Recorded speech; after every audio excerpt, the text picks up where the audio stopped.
here we are at Brighton Centre, not many people here yet, but we're going to have a look around the stalls.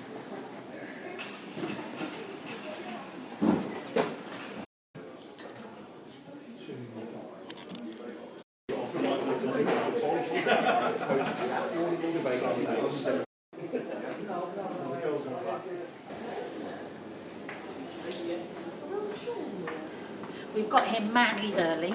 We're about to go and have a look, see what's going on. There's hardly anyone about, so we could do anything. We could run wild. We could run up and down screaming, but we won't.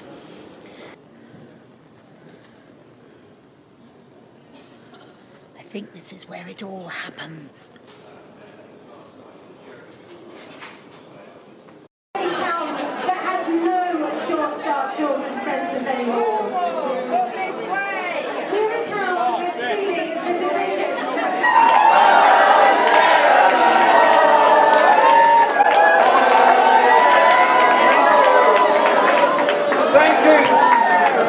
Southwest, thank you Southwest Labour, right from Cornwall all the way through to the county of my birth known as Wiltshire. It's a very big region, isn't it? Can I say thank you for all that you do for the party, and thank you for the effort that I know you're going to put into any general election campaign.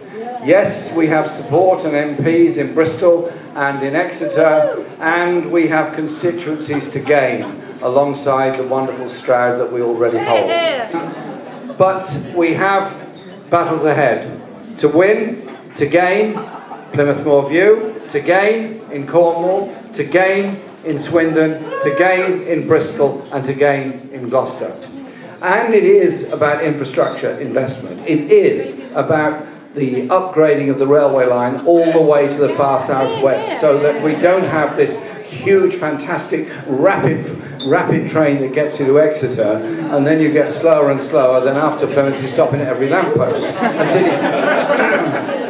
until you finally reach Penzance. It's a wonderful line and wonderful to do, but we have to have something of better quality than that. Cornwall was the birthplace in many ways of the Industrial Revolution, provided the skills and the jobs of the area, the mining, the steam engines, and so much else. But it is now a place that is dependent in part on tourism, in part on agriculture, in part on education and students. But the potential for work in naval work in Plymouth and shipyard work in Falmouth is absolutely huge. And so I really do applaud and admire the work that the Labour Party has done in Cornwall in collecting all the ideas together across the county on education, on health, on housing, and on industrial transformation. And I'm looking forward to being in Truro in a couple of weeks' time to support voter registration work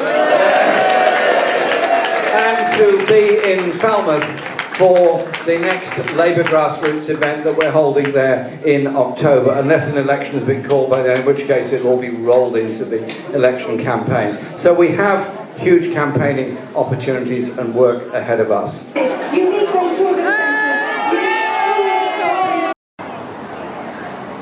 I'm Indigo Haynes, I'm Youth Delegate for North Cornwall CLP.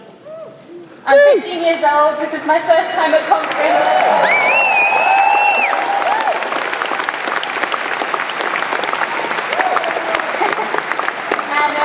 I'm a first-time speaker, in case you couldn't have guessed, so if I'm a little nervous, please forgive me. Cornwall is one of the poorest regions in Northern Europe.